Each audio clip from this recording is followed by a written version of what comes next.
Hello students, आज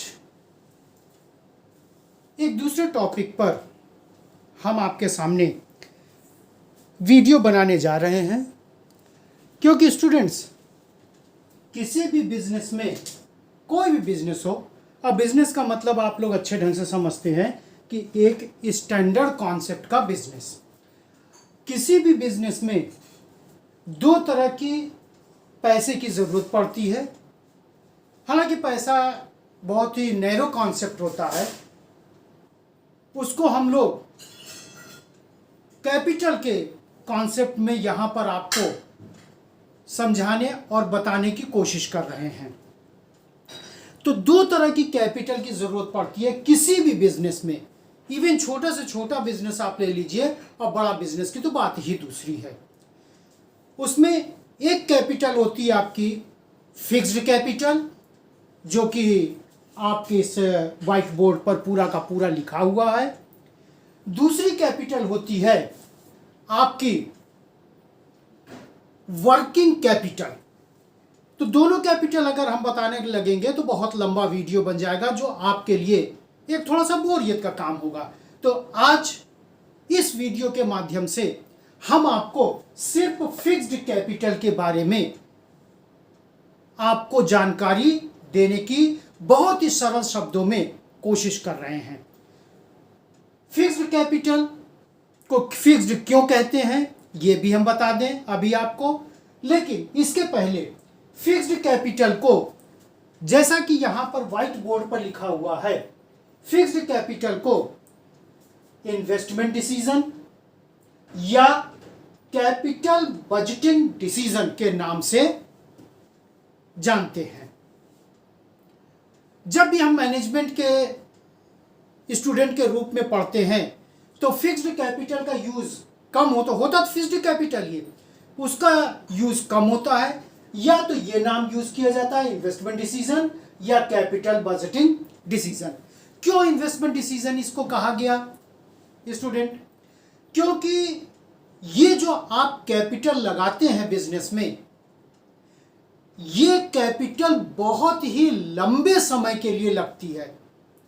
even इसको एक तरह से कह सकते हैं कि बिजनेस में ये कैपिटल एक बार लग गई तो फिर उसको वापस नहीं लिया जाता है, कहा जा सकता है।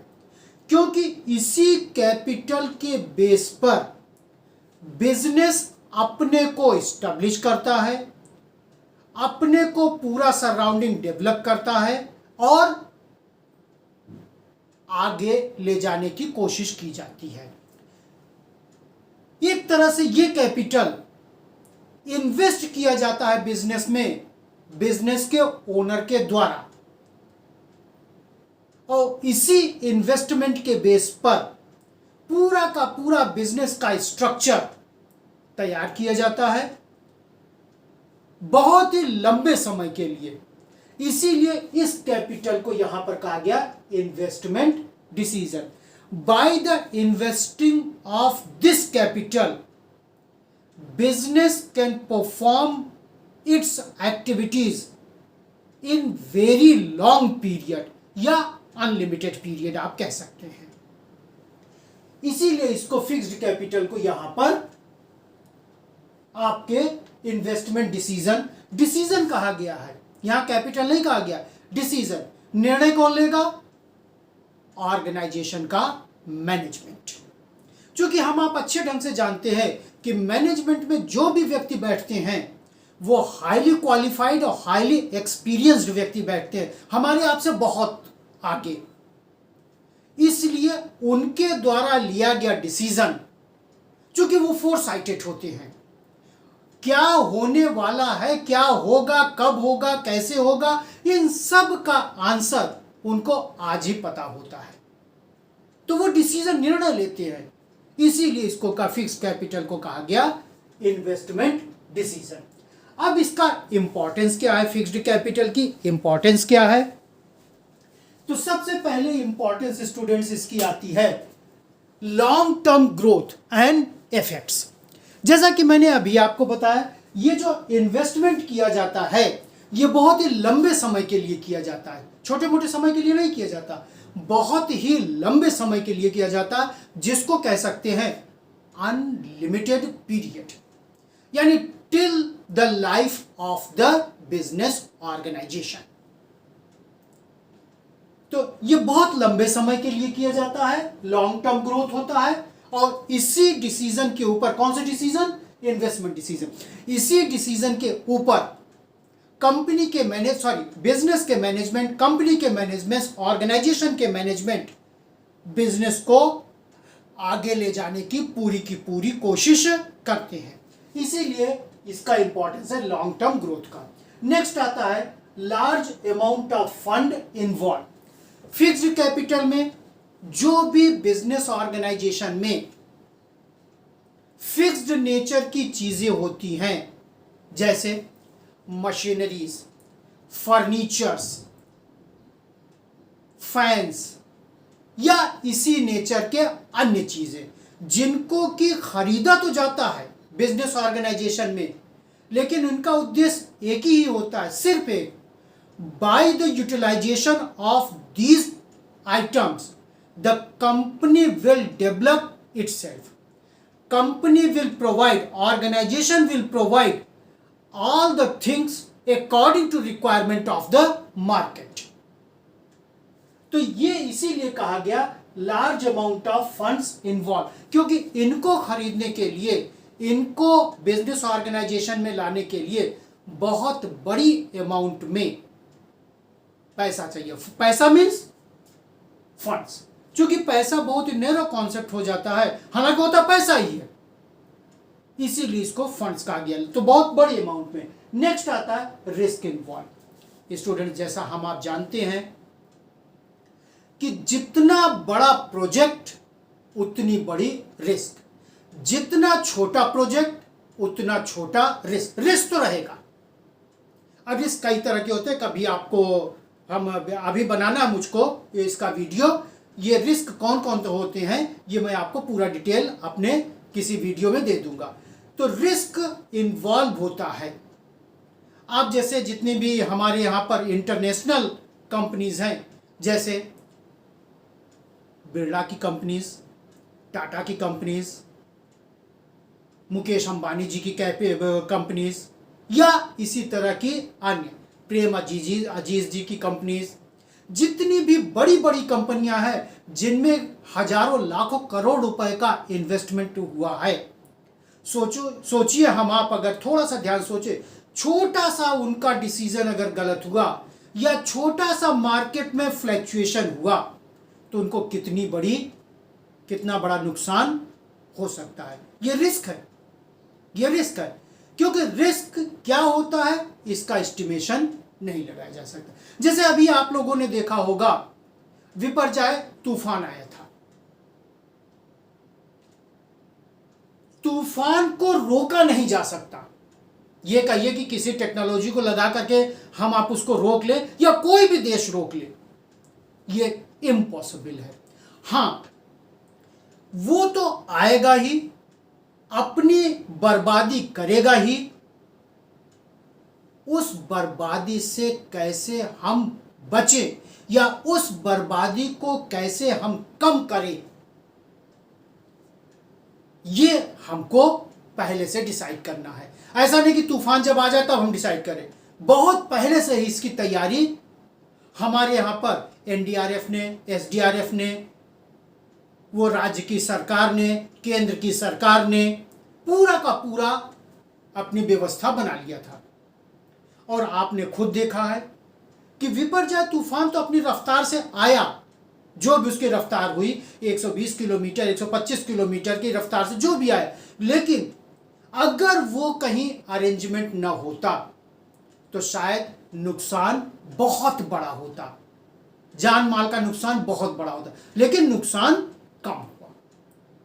तो ये रिस्क है, और यही रिस्क स्टूडेंट्स हमारे बिजनेस ऑर्गेनाइजेशन में होता है। नेक्स्ट आता है स्टूडेंट, ये तो है importance, factors affecting requirement of fixed capital means investment decision. क्या क्या फैक्टर उसको हम लोग एनालाइज कर सकते हैं जिससे कि फिक्स्ड कैपिटल की कितनी रिक्वायरमेंट है हमारे नेचर के बिजनेस ऑर्गेनाइजेशन में, ये पहले से पता लगा ले। तो इसमें सबसे पहला है नेचर ऑफ बिजनेस। अगर कोई बिजनेस कैपिटल इंसेंटिव का है तो बड़ी अमाउंट में कैपिटल चाहिए। मैन्युफैक्चरिंग नेचर का है तो उसके लिए मशीनरी के लिए बड़ी अमाउंट चाहिए। तो नेचर ऑफ बिजनेस क्या है ये देखना पड़ेगा। फिर स्केल ऑफ ऑपरेशन, अगर प्रोडक्शन बड़े लंबे से बड़ी अमाउंट में होना है बड़ी क्वांटिटी में होना है, तो उस बड़ी क्वांटिटी को मेंटेन करने के लिए एक बहुत बड़ी अमाउंट में ऑर्गेनाइजेशन को फंड चाहिए। अगर छोटी अमाउंट में छोटी क्वांटिटी में प्रोडक्शन होना है तो कंपैरेटिवली फिक्स्ड कैपिटल कम चाहिए। नेक्स्ट आता है चॉइस ऑफ टेक्निक। जैसा कि हम आप स्टूडेंट्स जानते हैं कि आज का ज़माना पूरा का पूरा टेक्नोलॉजी पर डिपेंड है। नई नई टेक्नोलॉजी हमको आपको देखने को मिल रही है। अब एक नई टेक्नोलॉजी जैसा कि हम न्यूज़ में देखे हैं, आर्टिफिशियल इंटेलिजेंसी, ये आने वाली है और पक्का कल आएगी। कल मीन्स इन फ्यूचर, कल मीन्स इन फ्यूचर। तो जो भी बिजनेस ऑर्गेनाइजेशन है, जो भी टेक्निक लेटेस्ट आई है या लेटेस्ट आने वाली है, उसको बिजनेस में लाना पड़ेगा। क्योंकि अगर बिजनेसमैन ने यानी मैनेजमेंट ने ये डिसीजन नहीं लिया पहले से कि हमको लेटेस्ट टेक्नोलॉजी लानी है, तो अकेला हमारा बिजनेस तो है नहीं। इस बिजनेस एरा में हमारे कॉम्पिटिटर हजारों की संख्या में है। कहीं अगर उनके पास पहले पहुंच गई ये टेक्नोलॉजी तो हम काफी पीछे चले जाएंगे। और एक बार अगर पीछे कोई बिजनेस चला गया तो उसको आगे आने में, हाँ आगे ऐसा नहीं कि नहीं आ सकता है, लेकिन बहुत ही दिक्कत का सामना करना पड़ेगा। नेक्स्ट होता है स्टूडेंट टेक्नोलॉजी अपग्रेडेशन। जो भी टेक्नोलॉजी आज, जैसा अभी मैंने बताया, जो भी टेक्नोलॉजी आज की है कल यानी इन फ्यूचर उसमें कुछ न कुछ सुधार जरूर होगा।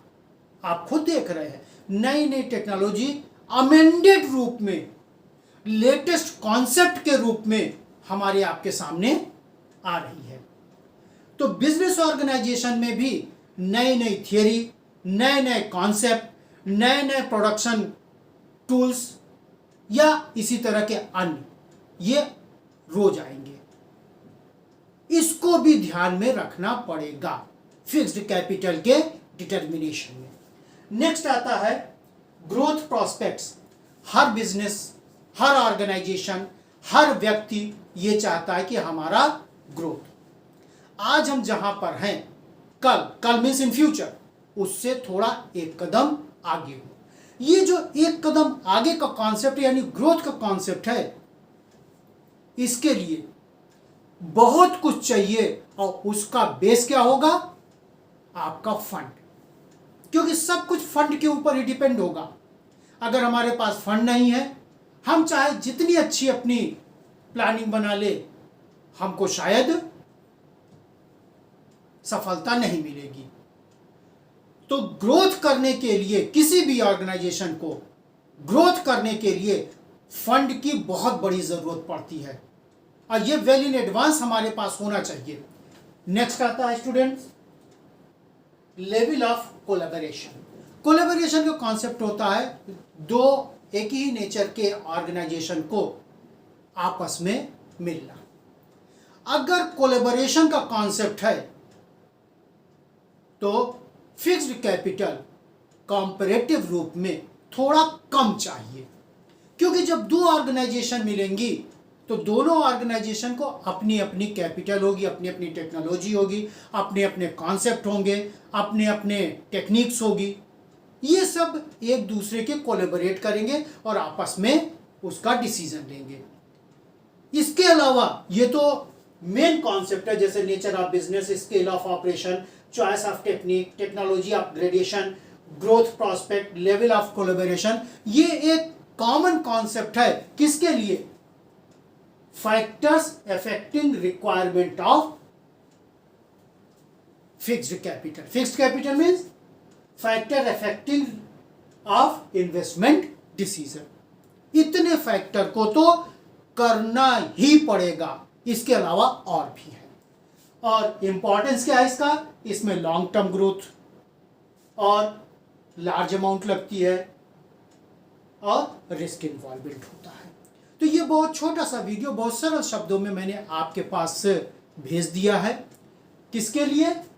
किसी कंपनी में, किसी ऑर्गेनाइजेशन में फिक्स्ड कैपिटल, या जिसे इन्वेस्टमेंट डिसीजन कहते हैं, या जिसे कैपिटल बस्टिंग डिसीजन कहते हैं, ये क्या है, इसकी इंपॉर्टेंस क्या है, और इसको निश्चित करने के लिए हमको कौन कौन सा स्टेप या कौन कौन सा कॉन्सेप्ट एनालाइज करना पड़ेगा. थैंक यू स्टूडेंट्स, आप लोग इसको देखिएगा. देखने के बाद फिर मैं कहूँगा, बहुत ही सरल शब्दों में मैंने आपको बना के भेजा है.